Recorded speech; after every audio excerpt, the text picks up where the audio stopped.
Good evening, Mayor and Council. My name is Vicky Greco, and I live at 1433 Brunswick Avenue. I'm here before you all again tonight, as I was at the Ruffner hearing, to say to you, as an NPS graduate of Lake Taylor High, a former speech pathologist for the system, a parent of 3 students at 3 NPS schools, one of which is a citywide choice school, an NPS volunteer and advocate, that you reconsider the proposed ordinance that imposes the ward system on the method to elect our school board and vote no. All that said, I must share the dejection I have felt throughout this process, which followed the hope-filled passing of the referendum for Norfolk's elected school board by an overwhelming majority of the voters. This collective voice of the voters seems to have been overpowered by the power structure in place.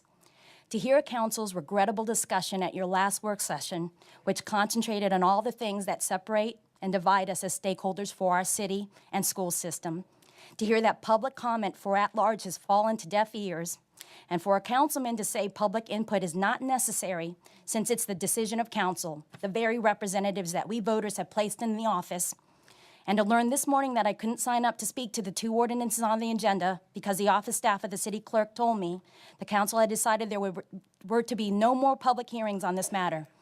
Only later to learn on social media that I could, after all, speak to this most important decision at hand. Here I am, standing together with educators and parents, with residents and community leaders across the city. And y'all can sit down. On Election Day this past November, when 85% of us Norfolk voters voiced a resounding yes to an elected school board whose members would be elected by the people, answerable and accountable to the people, and working for all the children of NPS, most of us were likely not thinking that elected school board members would represent only some of the students, only some of the schools, and only some of the neighborhoods. The ward system is inappropriate for Norfolk School Board because we know our schools are better together.